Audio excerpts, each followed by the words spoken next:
Olá, você que me segue no Rodrigo Silva Arqueologia. Estamos de volta para mais um bate-papo semanal sobre teologia, filosofia, arqueologia, por que não? Enfim, assuntos que realmente são relevantes para o nosso bate-papo aqui. Eu não pude postar o vídeo de ontem, estou postando hoje, espero que chegue até você, que você goste do conteúdo.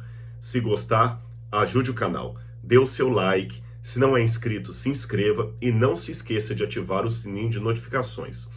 Essas ações ajudam não apenas a você ser notificado toda vez que eu colocar alguma coisa aqui que seja interessante e relevante para você, como também são um sinal para o YouTube que esse canal está sendo útil para algumas pessoas e nos algoritmos que eles usam lá, esse canal pode até ficar em alta, graças à sua ajuda, tá bem? Hoje eu gostaria de falar um pouco sobre esta relação entre Jesus e o que nós chamaríamos de a espiral do silêncio. Que teoria é esta de espiral do silêncio? Eu vou falar dela daqui a pouquinho. Mas eu quero começar em primeira mão falando a respeito de Jesus e como ele começou o ministério dele.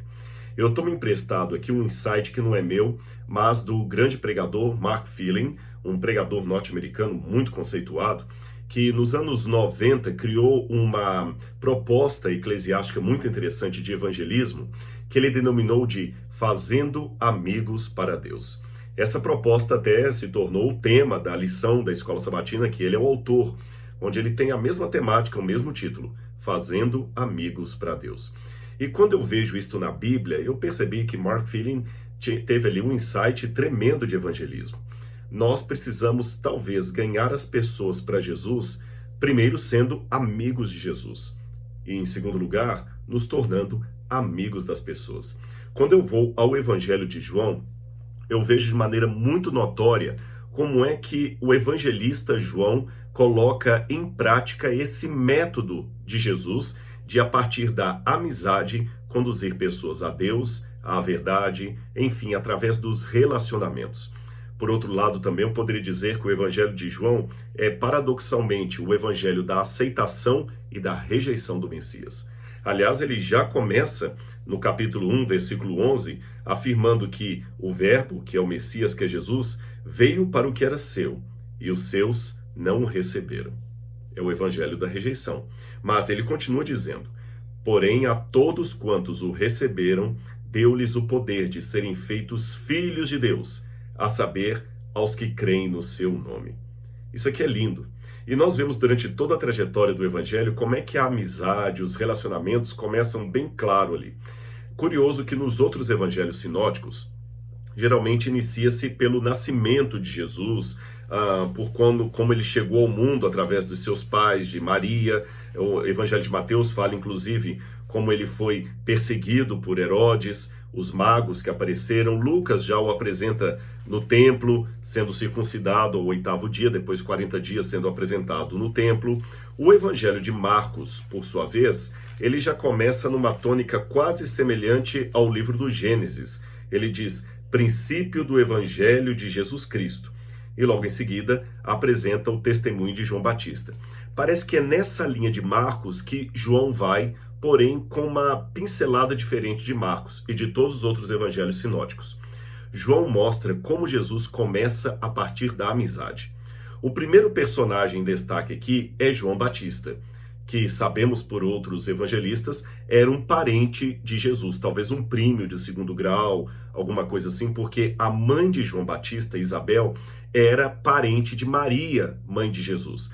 O Evangelho não nos diz qual o grau de parentesco, se ela era irmã de Maria, se ela era prima de Maria, se era uma tia de Maria, só fala que ela era uma parente de Maria, mãe de Jesus. Então João Batista, por sua vez, seria algum parente de Jesus, talvez distante. Tudo leva a crer que eles não foram criados juntos, talvez nem se conheceram, a não ser quando Jesus vai até a Judeia para ser batizado por João.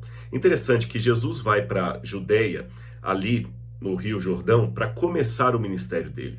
E ele começa justamente com alguém que é próximo. Uma vez que ele foi rejeitado pelos irmãos e pelos parentes e vizinhos de Nazaré, ele percebeu que não dava para começar ali, mas ele procurou alguém próximo. E quando João o reconhece como sendo o Messias, o que João faz? Qual que é o primeiro trabalho missionário de João? Chama a minha atenção que João Batista, embora pregasse para as multidões no deserto, ele não gritou para todos: gente, olha, esse aqui é o Messias que eu tinha falado, ele chegou, foi batizado. Não. As primeiras pessoas com as quais João falou de Jesus foram dois discípulos. Dois discípulos. Por que será que João não gritou para todo mundo: olha, gente, o Messias está aqui, podem segui-lo? Interessante que uma pregação tão importante como essa, ele começa a partir dos seus, daqueles que lhe eram mais íntimos. E olha como é que João começa. A primeira coisa que ele faz é, quando ele vê Jesus passando, ele diz: eis o Cordeiro de Deus que tira o pecado do mundo, etc. E no dia seguinte, eu estou lendo o Evangelho de João, capítulo 1, verso 35. No dia seguinte, João, nesse caso João Batista, estava outra vez em companhia de dois de seus discípulos. E vendo Jesus passar, disse: eis o Cordeiro de Deus. É aquele ali. Ele apontou para os dois discípulos. João começou evangelizando os mais íntimos dele, os mais próximos. E esses dois discípulos, ouvindo João dizer isso, seguiram a Jesus. E Jesus, voltando-se e vendo que o seguiram, disse-lhes: o que vocês estão procurando? Olha a pergunta deles: Rabi, onde o Senhor mora? Rabi significa mestre. Senhor, onde o Senhor mora? Jesus fala: venham então e venham ver. E eles foram e viram onde Jesus estava morando. E ficaram com ele aquele dia. Era mais ou menos 4 horas da tarde. Olha que interessante. Os dois discípulos de João Batista vão procurar Jesus e fazem amizade com Jesus. A primeira pergunta: onde é que o Senhor mora? A gente quer conversar com o Senhor um pouco.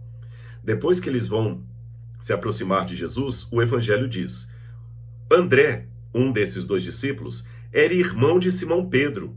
Era um dos dois que tinham ouvido o testemunho de João e seguido a Jesus. Então o que André fez? Ele encontrou primeiro o seu próprio irmão, a quem disse: achamos o Messias.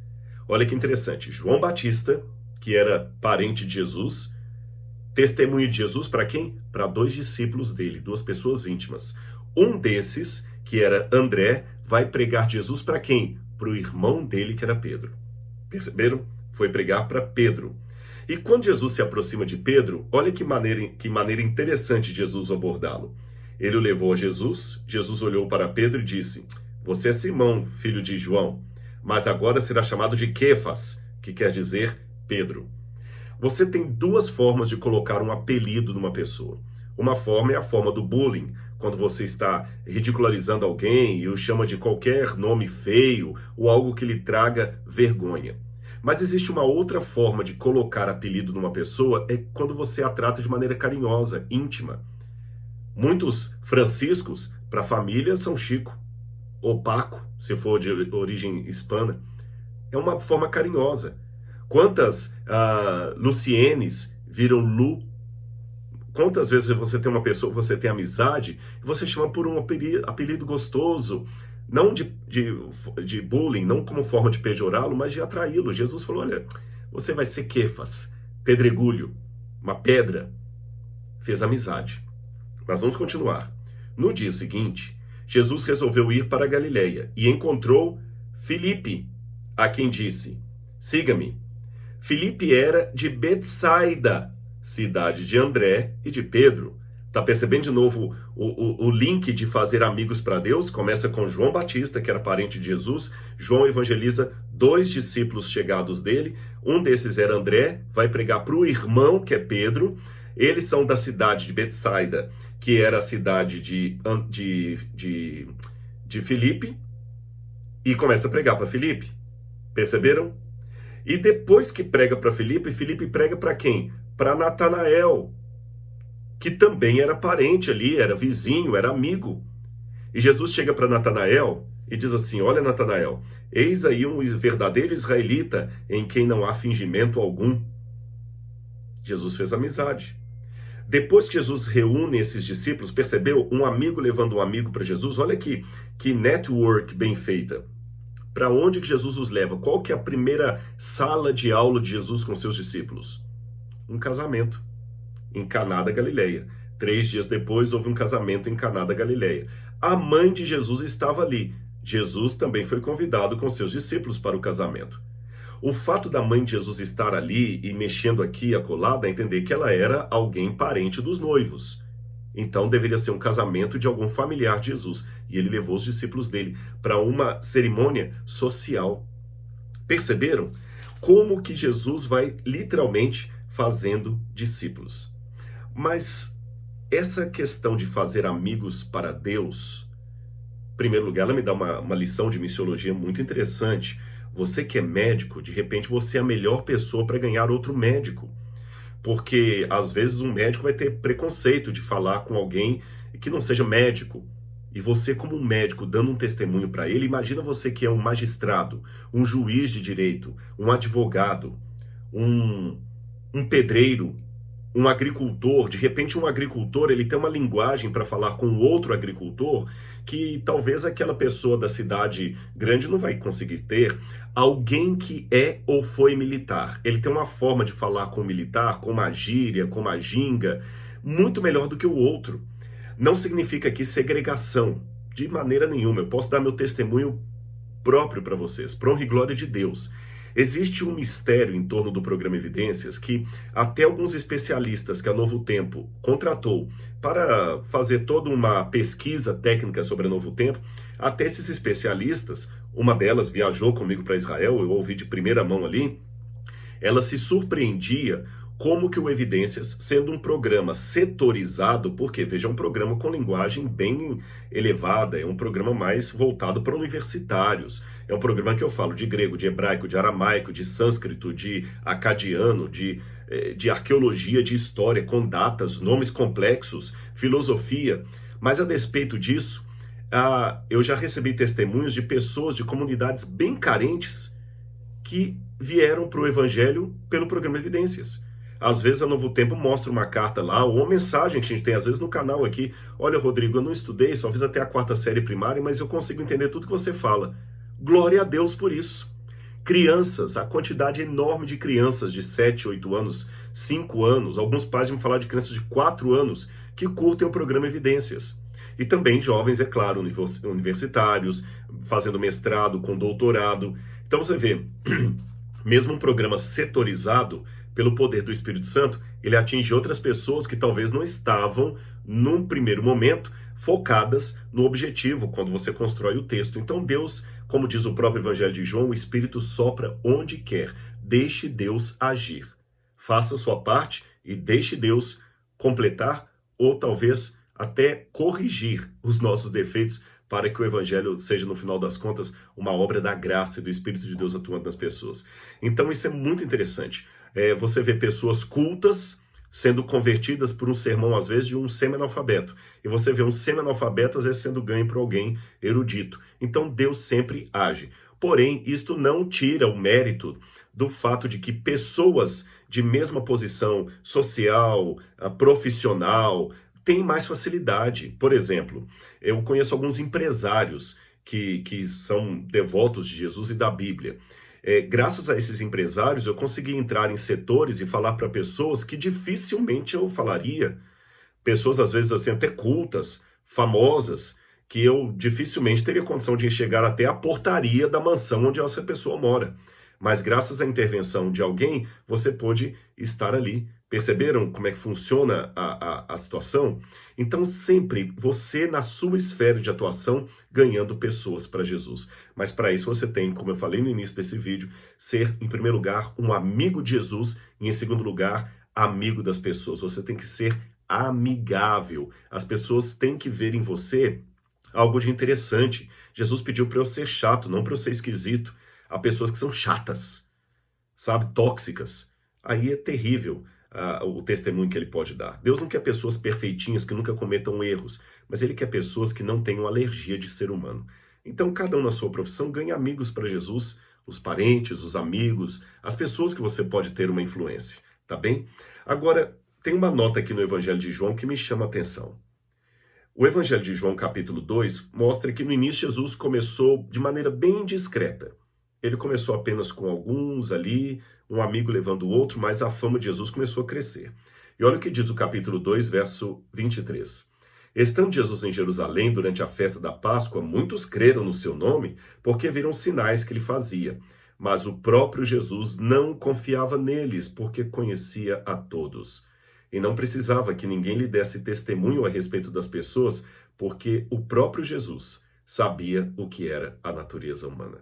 Em outras palavras, se Jesus estivesse hoje, talvez Jesus teria uma conta no Instagram. Talvez Jesus tivesse um canal de YouTube, por que não? Ele queria alcançar o maior número de pessoas, mas ele não ia ficar tão confiante nos likes, dislikes ou nos comentários, porque ele sabe que essa multidão facilmente pode migrar de um lado para o outro. Facilmente, facilmente. E os haters sempre você vai ter consigo. E é interessante que o Evangelho mostra Jesus tomando passos pequenos em conversas individuais, quase privadas. Nicodemos, ele encontra com Nicodemos à noite, alguns desconfiados. Esse camarada tem potencial, pensava Nicodemos, mas ele fala algumas coisas que não são politicamente corretas. Depois ele vai para a mulher samaritana, uma vila de samaritanos aceitam Jesus. Depois, pronto, ele vai para Galileia, aí ele cura um filho, um oficial de um rei. Aí a fama dele começou a espalhar. Espalhar, espalhar, espalhar. Só que quando a fama de Jesus espalha, aí o ápice é quando ele multiplica pães e peixes, ali no mar da Galileia. Aí o pessoal fica encantado e começa cada dia multidões e mais multidões. Se Jesus estivesse tendo um canal no YouTube, apenas para fazer um paralelo, de repente ele começaria lá a migrar de 1 mil, 2, 3, 4, 5, 10 mil, 100 mil, daqui a pouquinho está vendo uma placa, outra. Só que de repente, Jesus percebeu que algumas pessoas estavam indo atrás dele só por alguns interesses. E o que mais doeu em Jesus foi quando a rejeição começa também dos mais próximos. Você sabia que Jesus tinha irmãos e irmãs? Ele tinha pelo menos 6 irmãos. 4 homens e 2 mulheres no mínimo, porque a Bíblia fala de 4 irmãos, dá o nome de cada um deles, e fala mulheres no plural. Então seriam pelo menos 2. 4 mais 2, pelo menos 6 irmãos. E esses rejeitaram Jesus, praticaram bullying contra Jesus, queriam lacrar Jesus, cancelar Jesus, para usar bem essa linguagem atual, por várias razões. E só depois da morte e ressurreição de Jesus, que alguns dos seus irmãos, pelo menos, não sabemos se todos eles, se convertem ao ministério dele. E um deles se torna até líder da igreja, que foi Tiago. Mas olha um determinado momento em que os irmãos de Jesus falaram para ele operar milagres em Jerusalém, porque eles sabiam que em Jerusalém ele corria o risco de ser morto. Você pode ler isso em João, capítulo 6, versículos 58 em diante. A partir do verso 56 diz aqui: depois disso, muitos dos seus discípulos o abandonaram e já não andavam mais com Jesus. Olha bem, muitos discípulos o abandonaram. A coisa foi tão séria nesse auge aqui, que foi aqui que você pode ler o capítulo 7, verso 3, quando os irmãos de Jesus mandam Jesus para a morte. Olha, por que você não vai fazer milagres em Jerusalém? Aí a conta do YouTube de Jesus começa a cair. Muita gente começa a cair fora.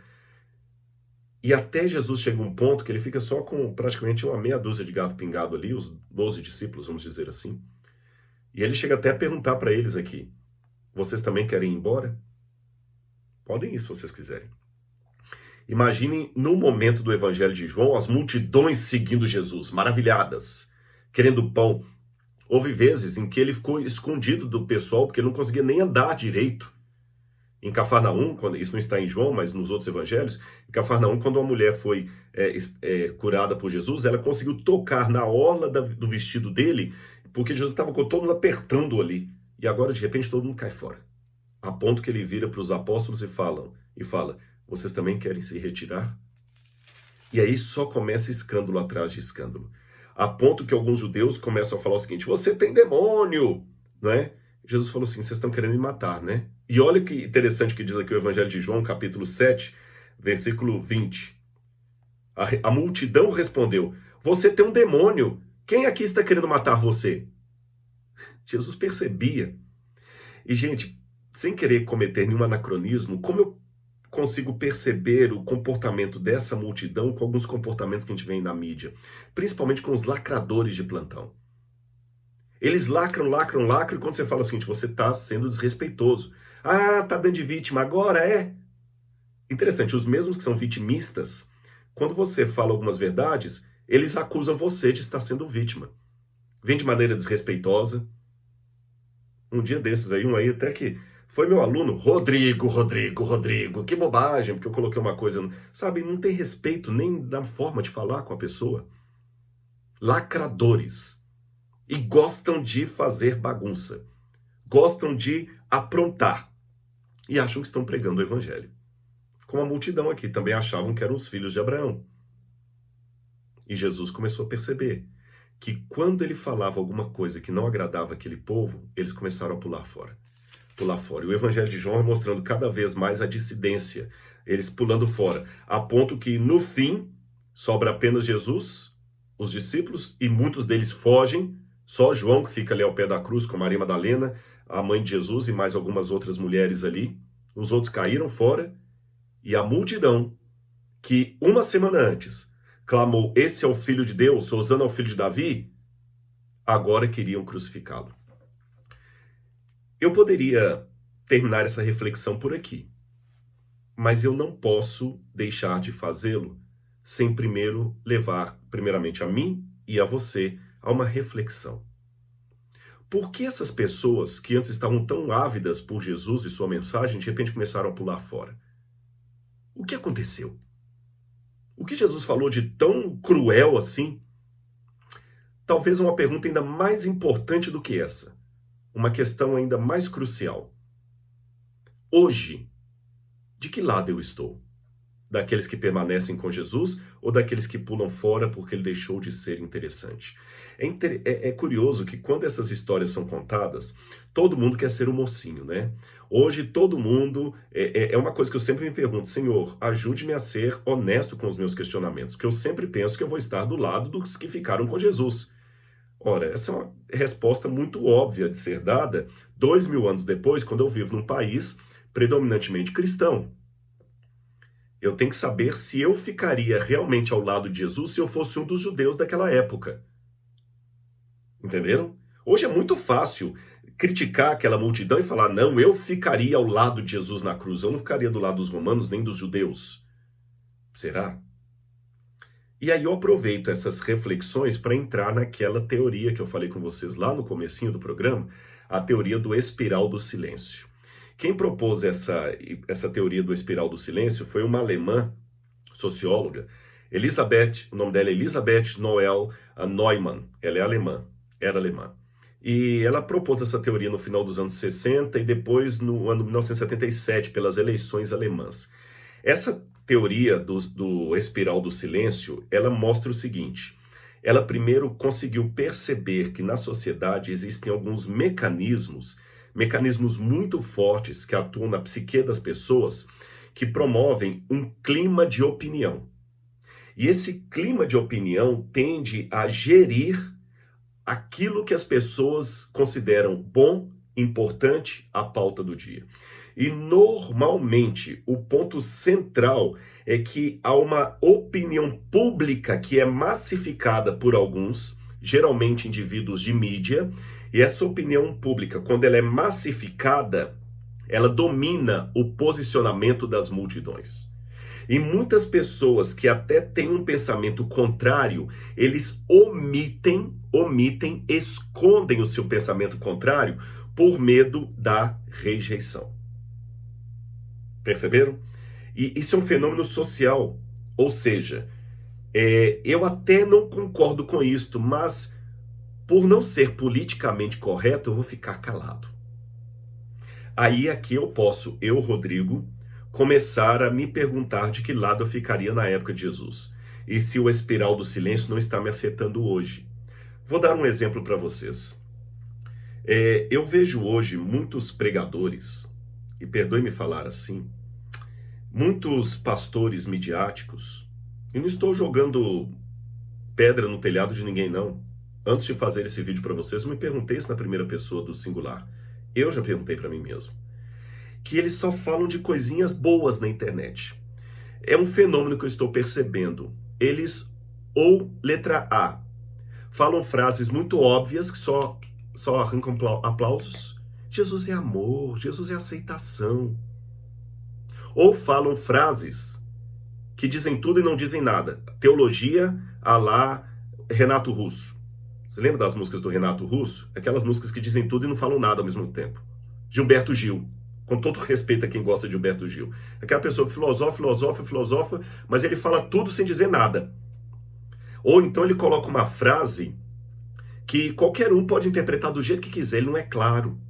Aí ele põe lá no Twitter dele uma frase, uma ironia, gosta de pincelar coisinhas que a juventude gosta, de rebeldia, aí põe aquela ironia, mas ele não assume a posição de quem ele é. Ele não assume. Ele quer ser um pastor descolado. Ele canta bem, tem boa aparência às vezes, prega bem, às vezes tem até curso de teologia formado, mas ele quer ser descolado. E sob a égide do alcançar o jovem, ele acaba negligenciando princípios que, pelo espiral do silêncio, devem ser ocultados porque ele não quer ser rejeitado. Ou seja, ele vai falar muito de amor, de aceitação, porque essa é a coqueluche do momento. Hoje é falar de aceitação, é de amor, as pautas sociais estão aí. Então ele vai falar muito de amor. Ele vai demais bater na tecla que Deus é amor, e que se os pregadores entendessem mais o que é amor, eles iam entender o Sermão da Montanha. Se os pregadores entendessem mais o que é graça, o que é salvação, eles iam entender mais de Jesus. Aí tem um monte de aplauso, de gente gostando e tudo mais. Mas ele não vai falar nunca de santidade, nem de juízo divino. Mas a Bíblia fala de um Deus que ama, mas também que julga. A Bíblia fala de amor, mas a Bíblia também fala de santificação. A Bíblia fala de mortificar o meu próprio corpo, de matar o meu próprio eu. É interessante. Às vezes, por exemplo, e eu sei que tem muitos católicos que me seguem, eu vou dar um exemplo aqui católico, se os católicos me permitem. Eu vejo alguns padres midiáticos que, se eu fosse católico, eu não me sentiria representado por eles. Porque eles são assim, estão na crista da onda, eles vão nos programas da TV, nos mais famosos e tudo mais, mas você dificilmente vai ver aquele padre falando qual é a posição da Igreja Católica sobre a relação homoafetiva. Ele não abre a boca para falar disso. Não. Ele não vai abrir a boca para falar qual é a posição da Igreja Católica sobre a concepção, sobre a pílula anticoncepcional. Ele não vai falar disso. Ele vai falar de quê? Deus é amor, é aceitação. Vamos derrubar as barreiras. Aliás, essa é uma temática de hoje, é uma opinião pública acentuada hoje. Aliás, uma coisa que eu esqueci de mencionar, leiam essa doutora Neumann, que falou sobre essa teoria do espiral do silêncio. É muito interessante a proposta sociológica que ela apresenta. Ela fala do agenda setting. Vou até falar em inglês isso. Agenda setting, uma tradução seria assim: agenda em inglês tem um sentido mais forte, e também em alemão, mais forte do que a agenda em português. Para eles a agenda é uma coisa assim que determina, que obriga, que você tem que seguir daquele jeito, sabe? É quando você traça a pauta. Talvez a palavra pauta seria uma boa tradução. É a colocação da pauta. Então eles definem a pauta. A pauta é essa. E muita gente, para ser descolado, para ser midiático, ele só fala coisas que não incomodam a pauta. Como a pauta de hoje, essa pauta que nós estamos vivendo agora, das agendas sociais, dos discursos sociais, é a pauta do quebrar as barreiras, eles pegam, só falam essas coisas aí. Olha, realmente, eu tenho que abraçar todo mundo, eu não posso ter preconceito de ninguém. Mas eles são covardes, perdoe-me falar assim, são covardes, porque eles não abrem a boca para dizer aquilo que eles acreditam. Eu fico muito feliz com todos os evangélicos, católicos, espíritas e ateus que me seguem aqui, porque eles continuam me seguindo, mas eles sabem que esse canal é mantido por um adventista do sétimo dia. Ele pode discordar da guarda do sábado, mas ele sabe que eu guardo o sábado. Ele pode discordar de Ellen White, mas ele sabe que eu acredito que Ellen White tem um ministério profético. Ele pode discordar da doutrina adventista, mas ele sabe que eu sou um adventista. Ele pode discordar, enquanto ateu, do criacionismo, mas ele sabe que eu sou um criacionista. Ou seja, eu procuro discordar com classe, peço a Deus para me dar educação para discordar com classe, mas também para nunca negar aquilo que eu acredito. E tem dado certo. Tanto que, até hoje, 70% dos convites que chegam na universidade aqui para eu atender são de instituições não adventistas. Eu prego na Assembleia de Deus, na Batista, e graças a Deus não houve uma dessas igrejas que eu entrasse com a porta aberta e fechasse para sempre atrás de mim. Todas sempre convidaram mais de uma vez para voltar. A gente não volta é por questão de agenda mesmo. Então, eu nunca enganei. Quando eu vou a uma igreja batista, Assembleia de Deus, metodista, quando eu falo para um grupo de presbiterianos, eles sabem que é um adventista e que haverá posições diferentes das deles. Mesmo assim, continuam me convidando, continuam assistindo o canal. Então, graças a Deus, eu percebi que eu não preciso ter vergonha daquilo que eu creio só por causa dos likes. E se algum dia esse canal começar a cair o número de seguidores só porque eu tenho que escolher entre a minha identidade denominacional e os meus seguidores, meus irmãos, eu amo muito vocês, mas eu não vou pensar duas vezes em escolher a minha identidade denominacional. Então hoje eu fico muito preocupado com esse evangelho de plástico. Eu chamaria muito assim, teologia à la Renato Russo. Aquela teologia que fala um monte de coisinhas bonitinhas, que não dizem nada com nada, muito pós-modernas, mas que não falam a verdade como deve ser, porque ninguém quer ganhar dislike. Ninguém quer ser lacrado, ninguém quer ser cancelado na internet. É por isso que muitos começaram a pular fora de Jesus. Enquanto ele estava multiplicando os pães, até cogitava a possibilidade dele ser o Messias. Enquanto ele falava bem de Jerusalém, ótimo. Quando ele começou a falar, agora quem quer me seguir, tome a sua cruz e venha após mim, aí começou a ficar complicado. Quando ele começou a dizer que o caminho para o céu é estreito e são poucos que acertam com ele, começou a ficar complicado. Quando ele começou a falar que Deus no dia do juízo vai rejeitar alguns e falar, para trás de mim, malditos, eu não vos conheço, aí começou a ficar complicado. Quando ele começou a dizer que Sodoma e Gomorra teriam talvez se convertido se tivessem os milagres operados lá que foram operados em Cafarnaum e Betsaida, eles não gostaram. Quando ele falou, prostitutas e publicanos vos precederão no reino, muitos não gostaram. Jesus não era preso ao espiral do silêncio. Ele falava a verdade com amor, mas ele não ocultava a verdade apenas por algumas centenas de likes. Pense nisso, meu irmão. Eu sempre pergunto para mim mesmo, Rodrigo, se hoje o anticristo iniciar a perseguição àqueles que guardam os mandamentos de Deus e a fé em Jesus, você vai estar do lado da verdade ou vai pular para as fileiras do adversário? Eu oro a Deus para eu ficar do lado da verdade, mas eu tenho um modo de saber qual será o meu comportamento naquele dia.